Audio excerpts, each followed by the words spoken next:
Who the greatest? No, not the latest. Ain't that debatable? Yeah.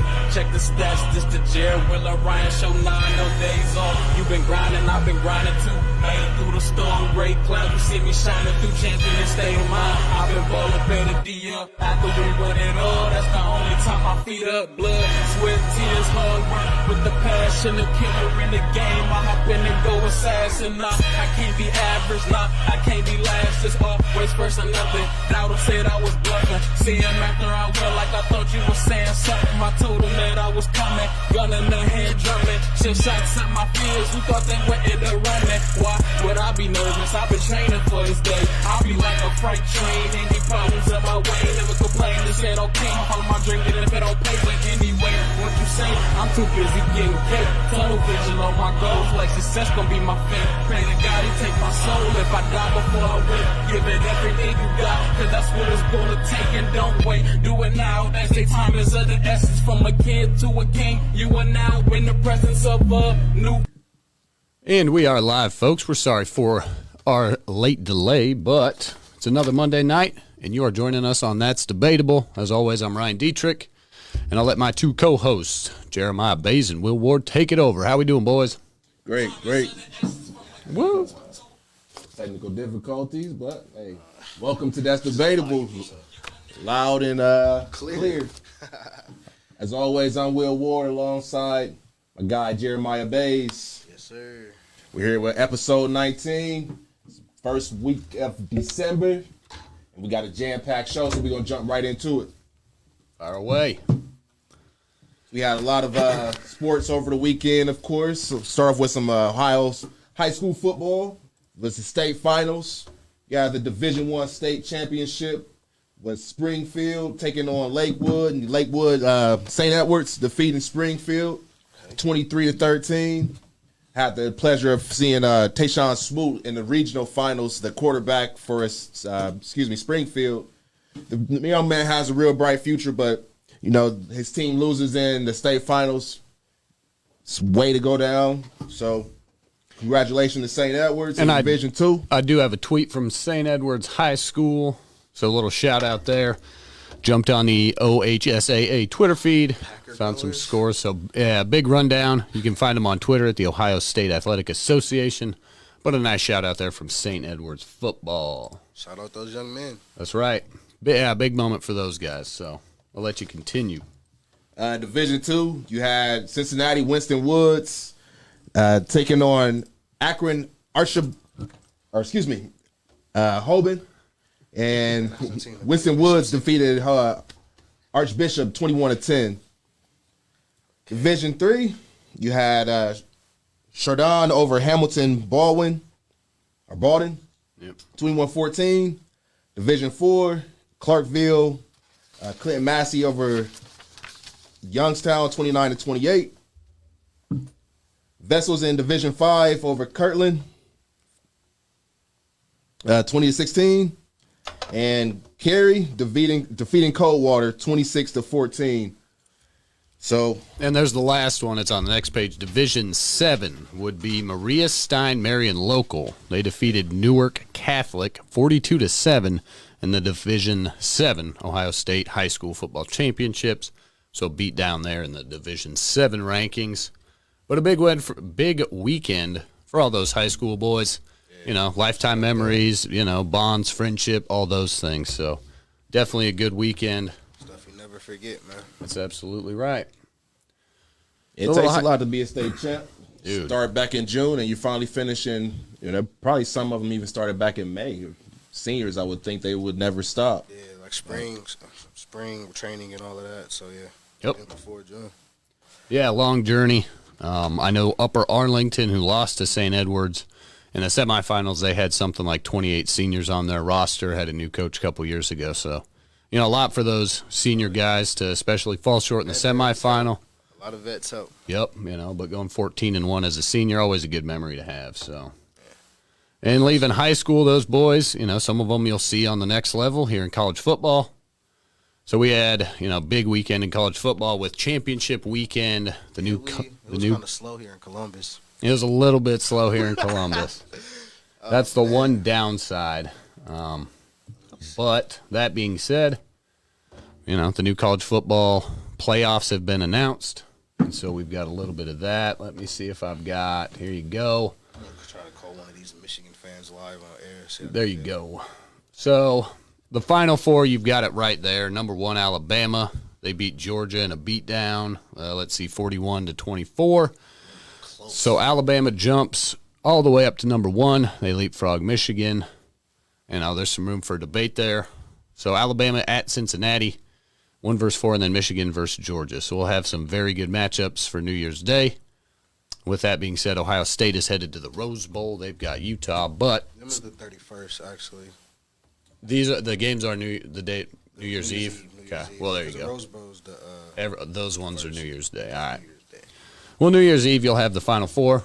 What do you guys think about the shakedown? How do you feel about Alabama getting the soft seed? Of course, the media. They earned it though. Kind of. I mean, should they have been number 1? I mean, you defeat the number 1 team convincingly. I still feel like it's disrespectful to have Cincinnati at 4 though. But either way, 3, 4, they wouldn't have got. They wouldn't have gave us Bama and Georgia back to back. So they definitely wouldn't have gave us Cincinnati and Michigan first round either. So they set it up like that. How it had to be. Some people think it's set up like that to be the all-sec championship. Yeah. Now, personally, that team up north might actually get the job done. I don't know if they're going to win the whole thing, though, because, Bama's just different. I'm not that I'm counting on Cincinnati, but, Bama's Bama. So until I see Nick Saban go down, if you ain't got no Ezekiel Elliott's in your backfield, I don't know how you going to beat them. Now, Michigan might have something to say about that, but we'll see. I'm not going to call them boys in blue champs or anything like that or predict anything like that for their future, but I can't see them there because I don't believe in Georgia, not just because of that gang, but that's why I needed to see the SEC championship because Georgia always had their doubts all the way back to Stafford, so especially in this recent run. So, yeah. I hope Cincinnati gets it done. That would be beautiful. It'd be great, but I don't think so. But I mean, they got the vets, but. And this will be a big statement game for your non-Power 5 conferences to, if they can get it done, that'll say a lot moving forward the next couple of years for those kinds of teams. So I would have rather Cincinnati versus Georgia if that could have been possible. Predictions: Michigan versus Georgia. Who you guys like? I got that team. I can't take that, man. I mean, Georgia. That shows you what kind of millennials. You got different type of, Ohio State fans because a true Ohio State fan, no matter what Michigan has, that team up north, no Ohio State fan should ever, what just came out of this young man's mouth, ever come out. So Georgia should come in and dominate because I didn't see anything, I would never. You said it already. It's on I know, tape. but I'm not speaking from the eyes of a fan. I'm speaking from the person who's hosting. I'm speaking from the eyes of a person who's hosting a sports show. So I have to talk objectively, not just because I hate that team. Even if I got to talk positive about the Packers, I will do so. And if I got to talk positive about the Lakers, I will do so if it presents itself. What Michigan may have against Georgia that's going to any part of their offense. Give me Hutchinson and a Bojo. Oh, what's his name? There you go. A Jobo. There you go. The defensive I was pressure getting close. A that's gonna Dobo or Bojo. Huh? The defensive pressure, that's what they're going to put on Georgia? Yeah. I don't like that quarterback. What's his name? Bennett? Bennett not in it? In Georgia? Yeah. And his name Bennett? I think so. Yeah. I'm gonna go with Coach Khaki Pants. But like I said, to get there. Now, I think Bama's probably going to win it all. Yeah. But I don't believe in Georgia. And if Georgia win, Georgia win. I'm gonna be one of the first people trolling Michigan. But for now, that team up north, I think they got it over Georgia. I like that it. Defense did look stellar. I'm never going to knock it, like you said, as a take away the fandom and everything. That defense did look stout. The way they showed up against Iowa and the way they took down Ohio State and made us look almost human. The three-headed receivers that they had in Olave, they had in Wilson and Jigba. They took them down, made CJ, who is a Heisman Trophy finalist. Shout out to the homie CJ, but he lost it though. They did bring them back down to reality. But the defense is going to have to carry them a lot more in this, playing against an SEC team and them not really getting to where they needed to be. So I still take Georgia. I'm live. I'm live. I got a Michigan fan. I don't know if they can hear you. You live on That's Debatable, bro. There we go. So tell me, speak up for your boys. What you think y'all got? What y'all think y'all got against Georgia? What you got coming? Who we got? I got the number. My guy named Carrington Melton. What's your last name on there? Melton too? Yeah.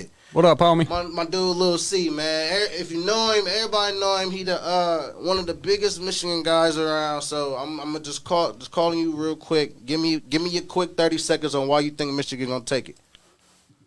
Hopefully they can hear. 30-24. Don't talk no Ohio State trash. I will hang up fast. 30-24. 30. They got exposed Saturday. I seen a lot of flaws in their defense and on their offense, and they got quarterback trouble. They don't even know who to start. So I feel like it's gonna be a tough physical game, but we're gonna pull it through 30-24. We got too much offensive power. We got Edwards coming off the bench. He's our X factor for real. I mean, he come in, he can catch out the backfield too. So I mean, I think we're gonna be too much for Georgia. Okay. I like that. Michigan, Alabama. Michigan, Alabama. What's your chances you really giving y'all against Bama? Keep it a buck, not the fan. Keep it a buck. They got flaws too. But it's Bama. So you gotta respect them. And if y'all come out on top, y'all come out on top. I don't think y'all gonna come out on top against Bama. Nick Saban just know how to win. So I mean, realistically, we have a shot, but it's a long shot. All right, I can respect that. Nick Saban, he's just a winning coach. He's just a winning football coach. He just know how to win games. And he been in this situation before. Harbaugh just got this situation in college. Just got here. So I mean, hey. All right, brother. I just wanted to get some quick thoughts. All right, bro. I'll catch up with you. You know, I'll be trolling you all that good stuff, bro. That's debatable. Bet. Nice. Good work, Jer. Thanks for tuning in there, Carrington. You got a Michigan fan on the board, and yeah, that's right. They got QB troubles, and McNamara's kind of slack out of the pocket, and the kid with the wheels, McCarthy, I think. It'll be a good game either way. I'm excited for the Final Four. One cool thing, let's cut to Rose Bowl Twitter. So there's your nice little graphic from Utah. From the Rose Bowl game, Ohio State versus Utah. Utah has been looking good. Steamrolled Oregon. The last two games, they beat them like 76-20 combined. So they've been handling them as we know. Oregon. Could have been a small chance we could have got that Oregon rematch. Yeah, so Oregon took care of the Buckeyes early on. Utah has waxed Oregon twice. So Utah will be a formidable foe for the Rose Bowl game January 1st for the Ohio State Buckeyes. I have not seen the spread yet, so I don't know who's favored. But so weird. I think they said that's their second time playing in the last 35 years. Oh, wow. I don't know. I don't know any Utah fans. So, like, the whole talking trash, trolling, I ain't got nobody troll. Like, I was hoping for Notre Dame. Like you know, outside of the, the super-duper long shot of us actually getting in the playoffs. But, hey, man, we're going to have to respect the Utes because I did see them put a whooping on these teams just past few weeks. So, they're not going to be no easy out. And if they bring in that physicality from what that Michigan team showed us, we better show up. Especially, ain't no statements can be made, so he gonna have to put in an early bid for Heisman next year because it's slow for Stroud this year. I agree. So, with wrapping up college football, that'll take us into the NFL. NFL Week 13 recap, notes, highlights, real quick. Jer, you might want to cover your eyes and close your ears. We're going to show the highlight of the Lions' first win to open off the NFL recap. That's perfect because I need to see this because I need to, cut off the head of our coach right now. Here you go. Here's a game-winning play for the Detroit Lions. No flags, and so here we go. 4th and 2. That heart rate. Mike Zimmer's. He's not bringing pressure. Why is he so far back? There's Hawkinson. Look at the safeties. Who are you guarding? Here we go. Bro, Dancer, where you going? I understand protecting the goal line. Give him a touchdown. We only rushed 3. Look at your face. You lucky you got the visor. Patrick Peterson, every time Patrick Peterson go, like Dancer made it, he called it interception, but he give up way more plays than me.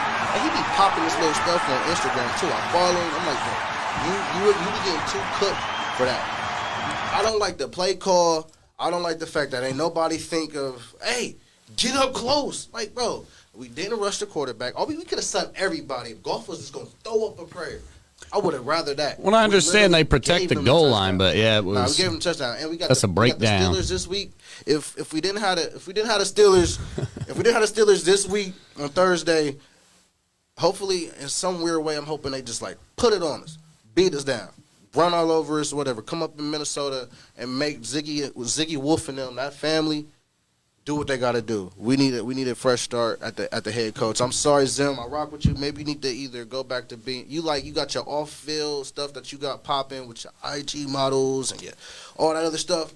Go do that stuff somewhere else, bro. Get up out of Minnesota, bro. We need some fresh blood. I really like Byron Leftwich or Todd Bowles.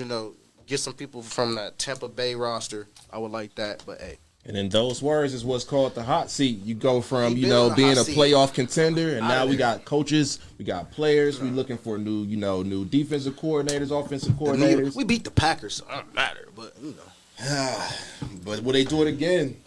Yeah, I don't even care. At this point. It's like, bro, we blew it. It's not that it's over. We literally still in the hunt just because of the bottom like from 7 to 6. It's still not that far of a gap, but. You're losing to the Lions. It ain't too many, victories that's going to be. You got the Steelers who tied the Lions, and you got a bunch of people who almost lost to the Lions. So, yeah, the Lions have lost 3 games on last-second field goals. The knee biters is really a tough out, and if you really, outside of the Lions being a troll and they're old, now 1-10-1, they've been a tough out. It really is taking field goals to beat them, 66-yarders and all of this other stuff. If you go in sleeping on the Lions will beat you. We had defenders down, all that other good stuff. Lost Cook. Obviously, Thielen went out. At the end of the day, Jefferson balled. Alex Madison balled. Kirk Cousins got us back in. The thing is, at this point, it's really Zimmer in the defense. Like, it's just the defense. Patrick Peterson went down. It don't even matter. We should have did what we had to do to make that one stop. Yep. We just needed one stop. It's that simple. Y'all literally gave it to him. Nah. Get him up out of there. We need some new blood. You got that? All right, you heard it here first. Zimmer's on his way out, and that's been topic of debate. We got this Thursday game. That's a tough call. Tough loss there. Turnaround Thursday. I believe you're going. We gonna lose anyway. Well, Pittsburgh's coming into town. Yeah. Pittsburgh's coming off a big win though. We can talk about that call too. Yeah, we'll get to that. We'll get to that in a second. We're gonna jump over to Will. Will, let's see. The Bengals lose 41-22 to the Chargers. Yes, can you explain what happened? So you go down 24 in the first quarter, and then you have a key injury by Joe Burrow. He ended up having a dislocated pinky on a sack fumble. Get a couple of misfortunes on the defensive side, some broken plays that happened in the secondary, a real deep ball. Then you lose a couple of key players in Marcus Bailey. He had a stinger, and the other linebacker, Logan Wilson, who went out with a dislocated shoulder. So you lose key figures on your defense, but you fight back. But like I said, he had his dislocated pinky, so you see how you gripping the ball here. It's going to be tough for anybody you squeeze anything right now. You can't grip that ball real well. So he threw 2 picks. Joe Burrow threw 2 picks after dislocated finger. Rookie of the Year gave up one of them, though. He dropped it. He did. Tip. Yeah, Mr. Rookie of the Year. Jamar Chase dropped a couple. He was looking like the Jamar Chase they were talking about in preseason. But they battled back. No matter what, they battled back. They was down by 24, ended up fighting back, and was down by 2, missed a 2-point conversion. Then had a couple, like I said, that pick that he threw with the second one, I believe it was, after the injury. It happened. Then Joe Mixon fumbles, and they take it back, scoop and score. So you can't let those type of things keep happening. You come off a big win against Pittsburgh where you're blowing teams out. It happened the last time when Cincinnati beat the Ravens the first time. They come back and lose to the Jets. So it's things like that that's not going to continue to let that team move forward and be an actual playoff contender. It's everybody's going to make the playoffs. Anybody can make the playoffs, but who can actually stand the lead in December? So you win a couple in December. They have San Francisco coming up, and that's going to be another feat. San Francisco has that defense that's been playing stout, who just fell short to Seattle yesterday. So it's at this point where teams are going to have to start stepping up and showing who they are to really make fans believe that their team can take them into January and make a playoff win. Everything that's glitz and glamour before time started to really matter now. It was all good, but now it's time for teams to really step up, and that's one thing that Cincinnati has to show. They're still young pups that's still going to have a lot more maturing to do, and they're starting to weed themselves out at this point. So every Sunday, I think every team needs to show their A1 game, because it's only 4 or 5 games we go that when I get to the Power 10 rankings. But you will see it's only so many games left, and it's only so many more room for errors to be made. So step your game up, man. Very little room for error in the NFL, as we know. Speaking of errors, we'll bounce over to my guys. It was a sad weekend in San Francisco after a big win against Minnesota. Russell Wilson gets things back together, kind of, basically on the 49ers, in my opinion. They had a 21-3 lead at halftime. Jimmy Garoppolo throws 2 interceptions in the second half. They fail to move the ball well. Defense lets down. It's just one of those going to Seattle, and they just kind of have their number. Russell Wilson is 7-1 against the 49ers at home in his 9 years with the Seahawks, so he's just kind of got their number. Big loss for them, going from 6-5. They're back down to 500. Drops them a spot in the playoff race, so they've got a tough schedule coming up ahead, so they've got to win. They're still at 7, though, right? Yeah. Yep, still in the 7th wild card spot for now. So, yeah, kind of a underwhelming Sunday. It's just one of those second half things. Seattle's a good team still, and they just get it done. So, disappointing. Caped for my guys, too. I went back and reviewed the film. So, I asked my 49ers to put on the Superman cape, which they did not. Jimmy G throws 2 picks again. San Francisco's 500. The debate on 49ers Twitter is, would San Francisco be 7-7 with Trey Lance at the helm, despite him being injured for whatever those 2-3 games are? So we'll see if they move forward with him or not. But definitely got to make a push. It's that playoff. It's that time of year where they need to make a playoff push. So enough on the 49ers. They need to get it back together. Let's see. In the chat, give us what happened with your team today, or yesterday, excuse me. Fill us in. Let us know if you guys are still in the playoff hunt. It's getting, like I said, down to that time where it's going to be make or break. You lose one game, and it's going to be crucial for the rest of the season. You see a lot of the Cincinnati got hit with the injury bug yesterday. Injury is going to be becoming a big factor. So it's getting cold outside. Bones are getting a little bit more brittle. Yep. All right. I'm on a sprained ankle right now. So yeah, we're just gonna we're short on time, so we'll gloss over all the scores from Week 13. We recapped our teams. Dallas took it to New Orleans Thursday night, but I'll stick with my 49ers. We'll get into our ballers of the week. George Kittle was definitely a candidate. He finally had a big game after a few quiet weeks. He had 2 touchdowns. I think he had 9 catches for like $137, something like that. So George Kittle, 181 yards. So always good to see my man George Kittle getting it done. But my baller of the week was my man, Kyler Murray.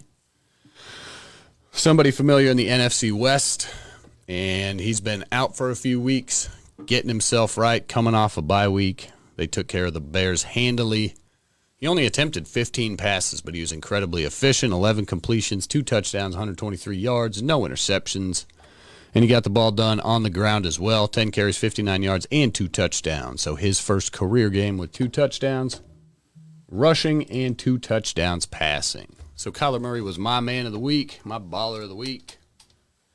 So, Will, Jeremiah, who you got? Who was your baller? Somebody. My baller of the week was that boy T.J. Watt. He made one of the greatest plays by just staying home and containing on that 2-point conversion, because he was really in the way of that pass that Mark Andrews could have had that Lamar Jackson sailed. But he was all over the place last night. 6 quarterbacks hits, a forced fumble, and 3.5 sacks. He is the league's leading sacker. It also helped that the Browns was off, and he kind of got some separation on Myles Garrett, because them two was like right there. But now he's back in talk for Defensive Player of the Year. T.J. Watt, that whole Watt family is just obviously special. Some in the blood, man. Dude, yep. Some in their blood. Dude don't stop. So, yeah, that's my baller of the week, TJ Watt. That's back-to-back defensive players for me. Yep. Give some of these defensive guys some shine because they have been balling. That's a great tie-in, for us to brush on that Baltimore-Pittsburgh game. Definitely a surprise. Pittsburgh was gritty and held in there. Yeah. And luckily, I also have that failed two-point conversion clip, so we can get a little good look at T.J. Watt, who may be caught, who got enough pressure on Lamar to maybe disrupt the throw. Let's go to the tape. He was right in the way.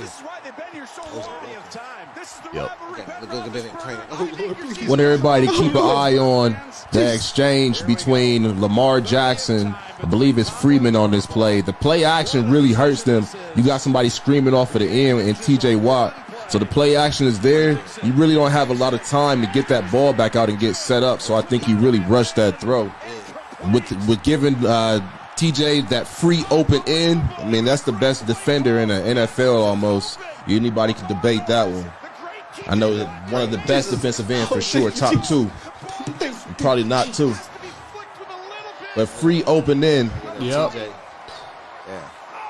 Dude, he's right there. Lamar has to jump to the side to even avoid him. Great finish. Just that shows you how, 3 inches. Do you like the play call? I love it. I'm not upset with the fact that they went for it. That's their pedigree. That's who they are. And when you got that guy at quarterback, you could always count on him. Now that time they just didn't make the play. And Michael Jordan didn't hit every shot. And with the helmet smash, I'm upset at the play call because I had the overs. The over total was 44. So I needed some garbage magic to get back in it anyway. So if they kick the extra point, they tie the game at 20-20. That's 40. It goes into overtime. And then I need somebody to score a touchdown, gets to 46, so it hits my overs. But that's gambling for you, folks. At the end of that game, I'm rooting for like 5 specific scenarios all to take place. So I'm upset at Jim Harbaugh. I like the call. Excuse me, John Harbaugh. I like the call. But one of the Harbaugh brothers got a dub this weekend. Right. Who would have thought it was khaki pants? So, but with that said, my invested interests aside, I do like the play call. Tough. It's the way it works out. But the other side of that, you got the best kicker, of all time. So you tie the game up. Most overtime games are decided by field goals. Pittsburgh's kicker, Caleb Boswell, shanked like a 35-40 yarder early in the game, so you got a little bit of advantage there. So there's the other side of why they should have taken it into overtime. But they were saying by the stats, though, Boswell's actually the best kicker this season. By the stats. Yeah, anyway. All right. But Justin Tucker.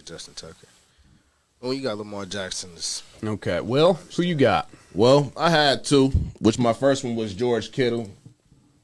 For sure, we got the highlight already, the footage of that one. But George Kittle had 9 receptions, 181 yards, 2 touchdowns. But my other one had to go to Amon St. Brown for Dallas, or excuse me, Detroit. Finally got them off of the loss column.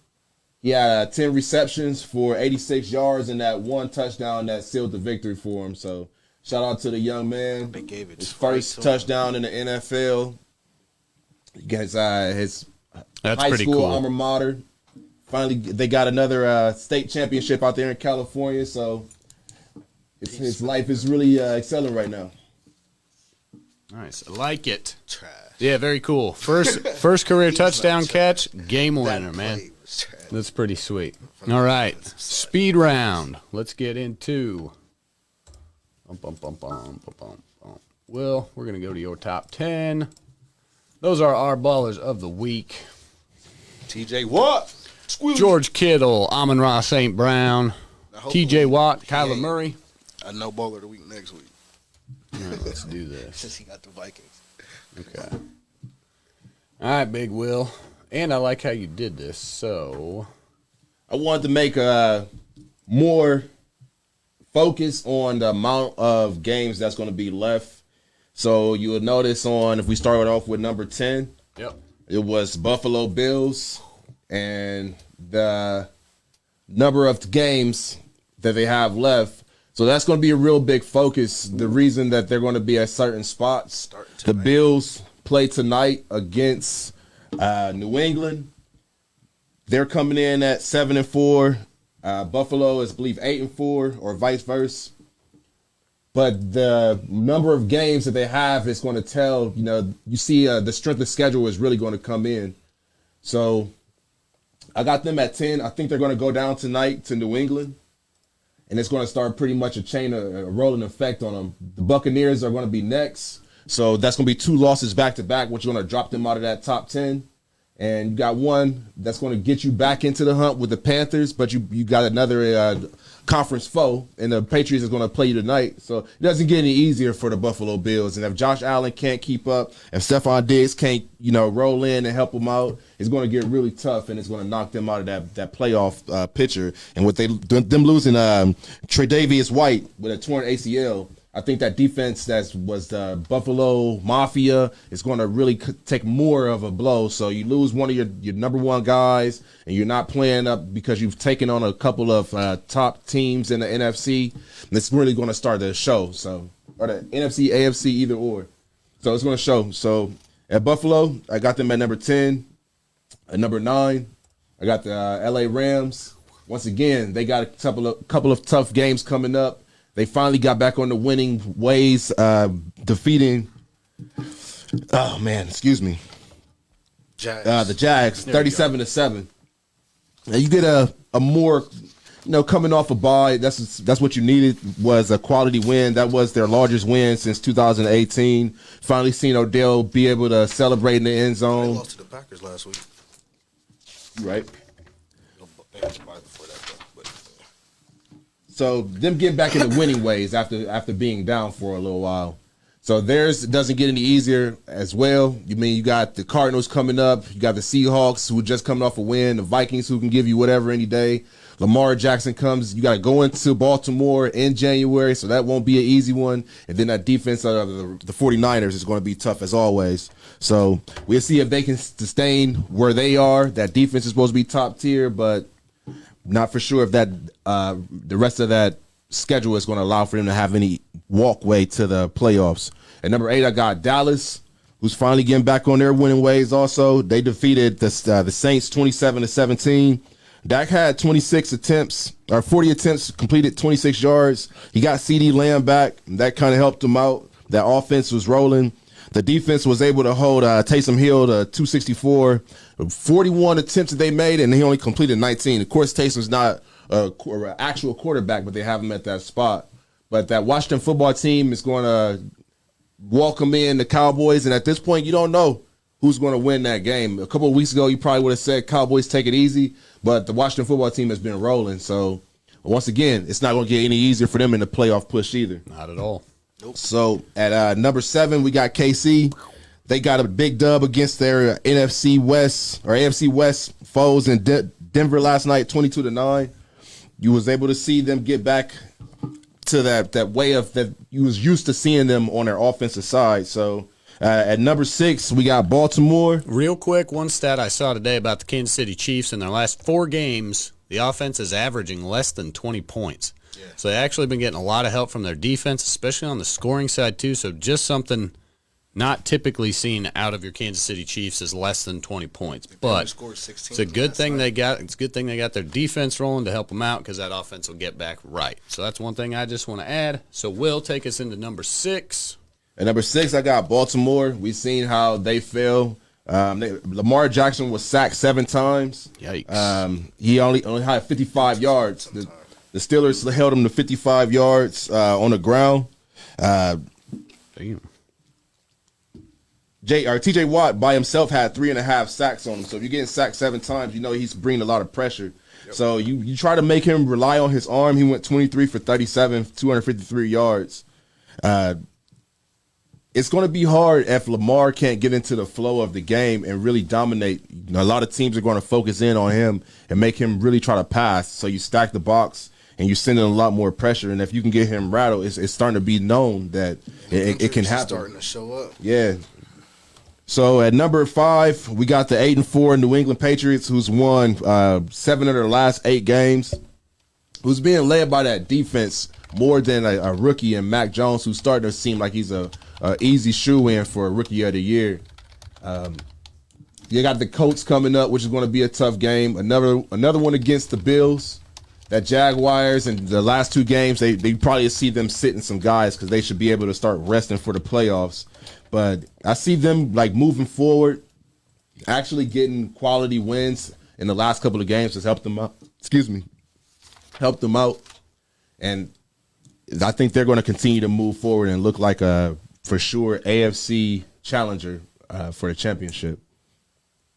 At number 4, I got Tennessee still. They had a couple of wins in the last few games that held them steady without Derrick Henry And Brown. Yep. and Brown. And then the main thing here is their schedule. You see, they don't have a bunch of playoff quality teams, so they should be able to still keep rolling into the playoffs on the high note. They're right now still in the top of the AFC. What is that? East, South. excuse me. Yep. But they got the Jaguars coming up. That should be a win. The Steelers, according to what's going on around, should be a coin flip. So I think they should be able to roll into into the playoffs. That's why I still have them ranked so high. Yeah, it should win their division. The benefits of being in the AFC South. That soft division. Yep. The Colts got hot too late. That's the problem. Because the Colts they won big yesterday. Well, yeah. I think they're winners of 3 of the last 4 too. So like they just got hot too late, and then luckily for them, they kept it a little steady while they lost their big guy. Yep, that's exactly right. So that's right then they should have failed, but they didn't. So that's the thing. We'll see what happens when they get some quality opponents. So now your playoffs won and done. Yep, agreed. All right, Willie, number 3. So at number 3, we got Tampa Bay. And Tom Brady exposed Atlanta. They beat them 30-17. Tom Brady threw for 368 yards. So 9-0 against the Falcons, making it look the even easier. I don't know how you continue at his age. I mean, that's the one thing people like to continue to point out is his age. But 4-4. And without Antonio Brown, who was suspended. So I mean, I think we'll get there in a little bit too. Yes. Well, let's just discuss it now because a quick little 30 seconds. You got thoughts on that? Very odd. A 3-game suspension. I mean, I just think they talking about it's a felony. You guys take? I mean, stuff, it's hard to take even seriously with the shenanigans going on. We don't know what's happening. 3-week suspension for him, nothing for Rodgers, handful of other players. To me, it just still no Kyrie in basketball. To me, I just don't take it. I can't take him seriously, you know. But luckily he's still somewhat their best receiver. So because of that, and I think. They're still going to keep him. There's rumors that they want to cut him, but they're not going to cut him. He's still an asset. That's why he's theirs for the playoff run. They're loaded on talent. Godwin's, Evan, Gronk. They're just fine. Yeah. But he helps immensely. Yeah. So, odd stuff with AB, but I guess he's got suspended. So, there it is. It's a little bit of drama. I believe NFL is also a billion-dollar industry for a reason. Yep. So, I mean, you throw in a little bit of drama, a couple of, non-suspended versus suspended, some controversy here and there. It only helps the brand. Yep. So, agreed. At number 2, I got Arizona, who got Kyler Murray back and defeated Chicago 33-22. They're going to be rolling into the playoffs also with a couple of, you highlight that Cowboys game is going to be big. The Rams coming up, that's going to be really big. So, once again, I think at this point of the game, it's all about who's going to come out and bring forth the game plan that's going to be more beneficial for that team. That's how it comes out in any Sunday. But at number 1, I still got that team riding high that's out in Green Bay, Wisconsin. It's been too easy for that defense, even though they got shook up a couple weeks ago. I don't think it's going to be as hard as most teams. They got a soft schedule. They got the softest schedule that you can look at this point. So the Browns are flailing at this point. Chicago's not going to put up too much of a fight. They got just the Ravens and the Vikings for real. At Baltimore is a tough one. Yeah, in Detroit shouldn't be nothing. Vikings coming into town, you never know. But definitely looking like a nice schedule for a number 1 seed team to get that home field advantage in the playoffs. It's a good thing that they're actually not the number 1 seed because the Cardinals is. But their schedule is set up for them to head that way. So, all right, you got anything on that? I actually like the list for the most part, but some quick changes in here. Bills stay the same at 10. Rams Rams stay at 9. No, I jumped the Rams ahead of the Cowboys. Cowboys at 9. Rams at 8. Titans at 7, just because I don't like it. I know they got some dub. They got back in the win column last week, but if this is a power ranking, they're not that powerful. So they just got a nice record from how they started out. Ravens stay at 6. KC at 5. New England at 4, because they still right now are currently the top seed in AFC, unless they lose tonight. Buccaneers 3. Packers 2. And Cardinals 1. They have the best record in the NFL. And their big dogs came back fully healthy, and Kyler Murray did not miss a beat because he actually took the right amount of time to get healthy. And in his absence, I believe they went 2-1 or 3-1. So they still riding hot, the best record in the football, so they get the number 1 spot. And if they meet up with the Packers again, we'll see how it goes. Hopefully AJ Green don't mess up. There you go. I like it. Yeah, definitely some jockeying for top position there. Arizona's looking good. Green Bay's looking good. Bucks are rolling. Chiefs are in the mood. Yeah, so NFL Week 14 starts on Thursday with Jeremiah's boys. Vikings, Steelers on Thursday. Yeah. The big one, though, is Ryan versus Will on Sunday. That's San Francisco's coming into the great state of Ohio. 49ers are headed into Cincinnati. Both coming off losses. Both need to get their stuff together to keep it in the playoffs and keep it respectable. So tickets look like they're about $35. We'll see if Will and I can get down there. But we's busy guys, so we'll see. We'll definitely throw something on it. What you think? Oh man, whatever you want to donate in this time. Bag in a minute. Whatever you want to donate at Whatever this you want time. to donate, if you want to bring the hat bag back out. I mean, I feel coming off of a loss. We usually come off a loss better than what we had went in, so. Oh, that's gonna be good. Yeah, we can do a hat bet. I got the Niners lid. All right, man, you heard it here first. Did you watch the Vikings and Lions game? You missed that segment. You better rewind back to 15 minutes in. You heard it here. San Francisco versus Bengals. Hat bet, Ryan and Will. Maybe we'll throw some cash on it this week. We'll see. I'm confident. Hey. Yeah. Who's got to clean the other man's car? Something like that. So, NFL Week 14, some big-time matchups. Monday night next week is a big one. The Los Angeles Rams at the Arizona Cardinals. And Sunday night, you've got the Bears going to Green Bay. Aaron Rodgers is going to do his Sunday night thing. They're probably going to torch the Bears. So this is coming up, NFL Week 14. We'll do our capes real quick because we got a speed show. Then we'll get to Jared's levels.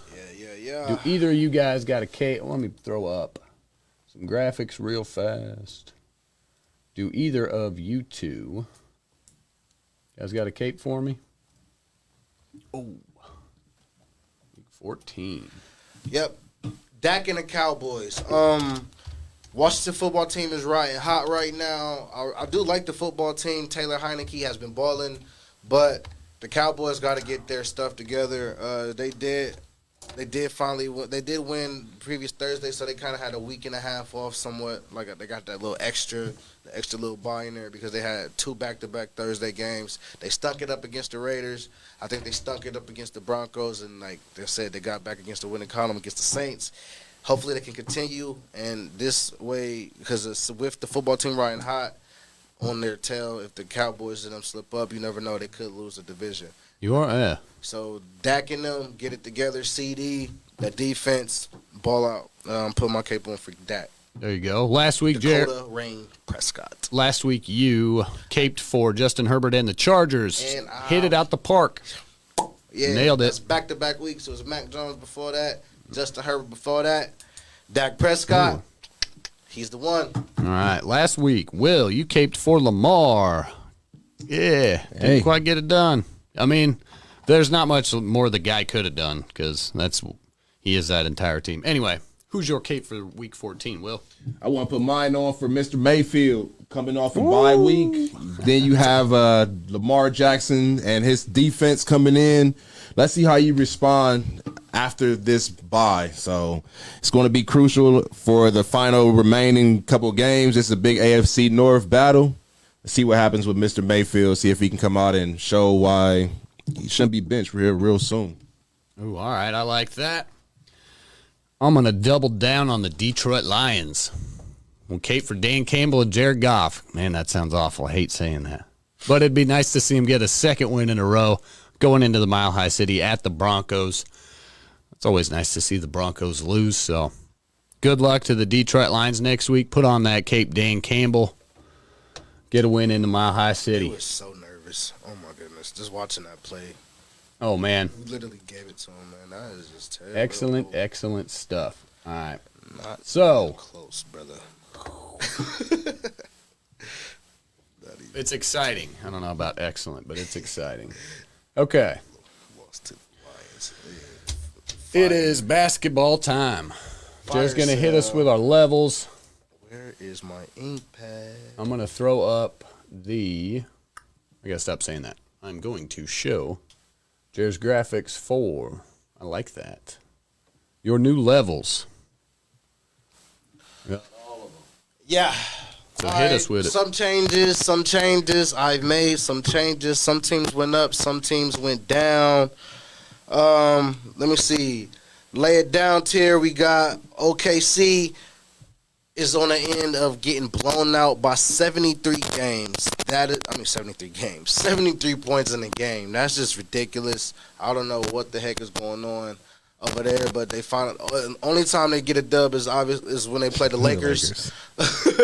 But besides that, they're getting 73 points put on them by a team that didn't even have their best player. So that but these are the bottom tiers. You know, I don't know if anybody's seen a picture of Zion, but my man picked up like 100+ pounds. I don't know what's going on. You think those pictures are real? Those are real pictures? The one that he had the red suit? Yeah. I keep seeing that suit. I'm like, that's got to be Photoshop. Hey, man, listen here. I don't know. All I know is the boy, man, the Pelicans and the boy, something need The to gumbo? Was it the gumbo, the crawfish? Was it that, the Zata Ranch down there? The Pelicans is 5-5 in their last 10 games. Houston is actually on a nice little win streak. I want to say they're on a 5-game streak.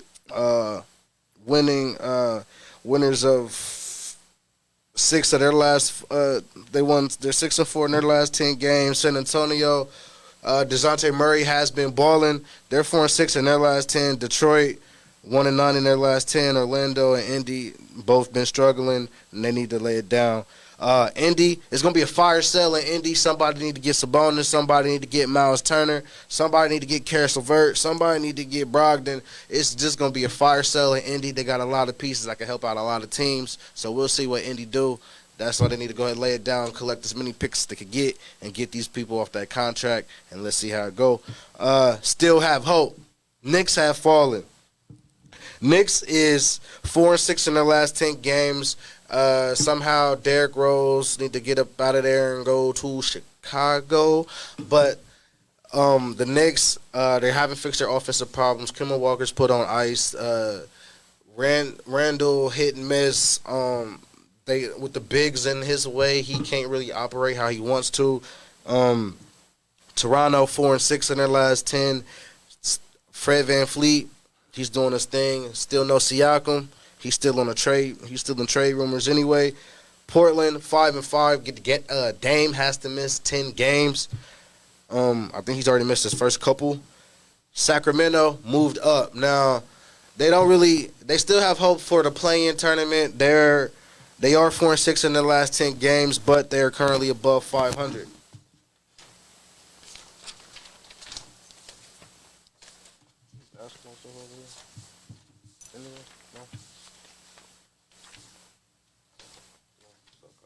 All right, that's cool. Sacramento did move up. They're going to be fluctuating between still have hope and lay it down. 4-6 in their last 10, but winning record since they fired Luke Walton, if that means anything. Don't sleep. It's real bunched up. Washington fell. Hornets is still exciting, up and down. Right now, the Memphis Grizzlies, no John Morant, but they did just win last week by 73 points. They're also 7-3 in their last 10 games. Excuse me. Timberwolves moved up. They're 7-3 in their last 10 games. Just don't sleep on them. Anthony Edwards is just dunking on everything. I keep talking about free big cat, but with Anthony Ant-Man Edwards and D'Lo balling right beside him, hey, he might have a home in Minnesota, and hopefully they could get it together along with the Minnesota Vikings. Hey, Cavs. The Cavs, 4-6 in their last 10. They're still in don't sleep. We're gonna see. Did you do that? Mm-hmm. Oh, sweet. All right. Who else is here? Lakers, 4-6 in their last 10. LeBron came back. Kareem hit him up on his YouTube page like, "Yo, I don't even. Why you styling on the Pacers like that, doing your little jock grab and stuff like? Real goats don't dance. That's what Kareem said. I don't think LeBron's a GOAT. He's just great, but whatever. They need to get it together. Like I said, for Philly, for the Lakers, Hawks, Sixers, wake the up. We know how that go. Where we at? Dallas, 3-7 in their last 10. They need to get it together. They're gonna be and still have hope. Yikes. They're like 12-12. A lot of these teams in the West, that's after Utah is all bunched up at 500. They all 12-12, 11-11. Like the Grizzlies is 13-10. And everybody else is really just around 500. So they're in between don't sleep and still have hope. They just got to get it together. And some of like the teams like the Grizzlies and stuff, if you go in there thinking you just gonna beat them, they ain't gonna go out like that. Clippers, they did just beat the Lakers, but the Clippers is 3-7 in their last 10. Paul George is top 6 in scoring. He ain't gonna be able to do it without Kawhi. So the Clippers just need to try to stay somewhere around 500 like they are, and wait until that man comes back. Washington finally waking up and they're starting to fall. They was riding hot in the beginning, but now some games got in there. They're 4-6 in their last 10. They in the don't sleep category. They was in grind time, but they fell down. We could go to grind time. Do it. This kind of works. Yeah. At least it isolates so you can see the few teams you're talking about. Yeah, grind time. Now, Milwaukee is on. They did just lose, but they're 9-1 in their last 10 games. They finally woke up. I've been respecting them all year. They've been in grind time all year just because they're the defending champs. And I knew once Giannis and them was going to get it together, they was going to start winning games. And right now they are currently third in the East behind Brooklyn and Chicago. Miami, actually, they're 5-5 in their last 10. They're hit and miss, man. They got a roster built for a championship, but they really don't have it.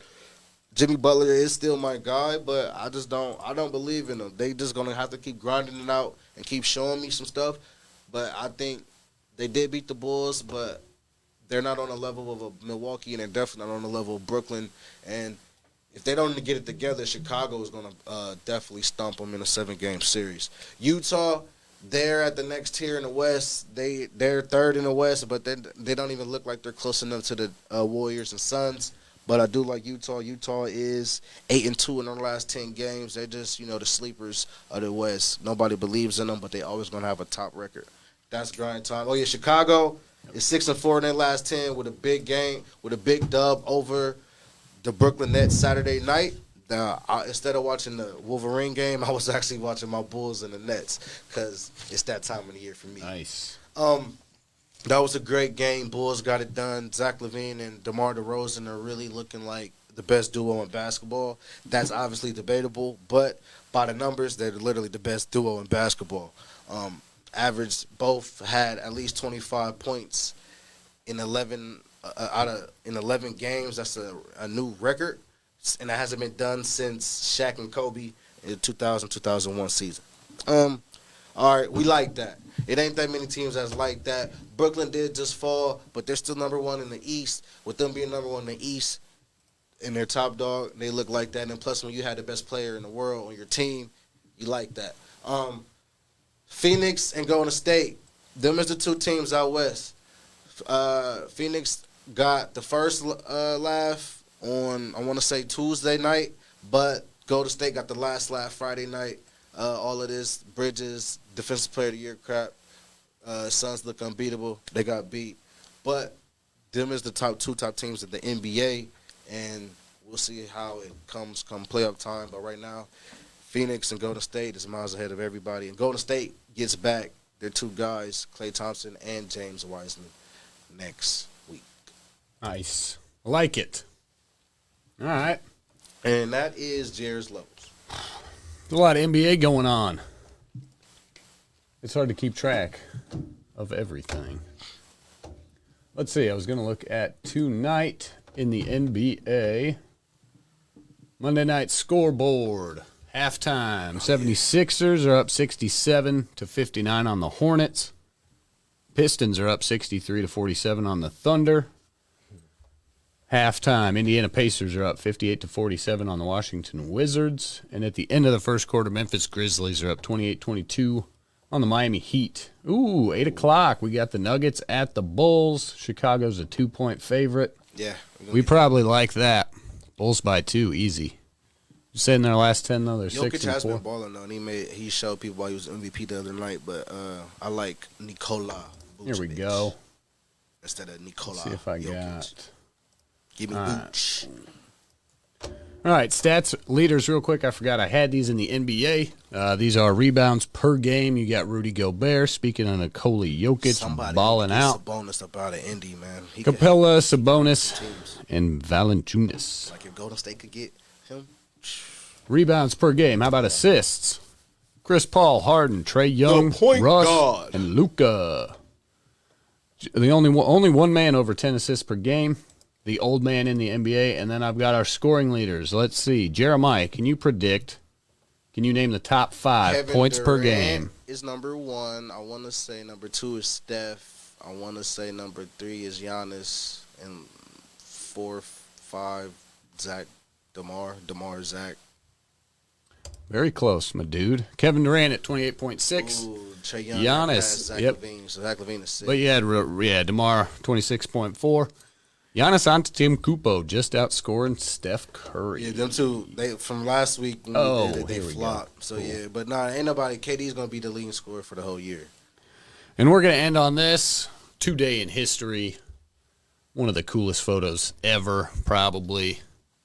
Dwayne Wade, the alley-oop to LeBron as he's chasing him down. One of the most, famous sports photos there is, I think. You ain't got the one Lola with it, LeBron. Nope. The recreation. Hey, that's right. At that point in time, I was very happy to be cheering for the Heat. Not like cheering for them because of my Bulls this is obviously the year that Derrick Rose was going to become MVP. Yep. So I was definitely rooting for my Bulls, but I wasn't known as this LeBron James hater back then. A lot of stuff has been switched for the past 11 years. Obviously, it felt like the Heat years was ancient ago. So that play, very, very iconic. Obviously, they recreated it for Space Jam. It is what it is. Nice. I haven't seen Space D-Wade Jam is now about to be in the Hall of Fame. LeBron James is, he's holding his he's holding his jock on the Pacers. So that's what's going on in 2021.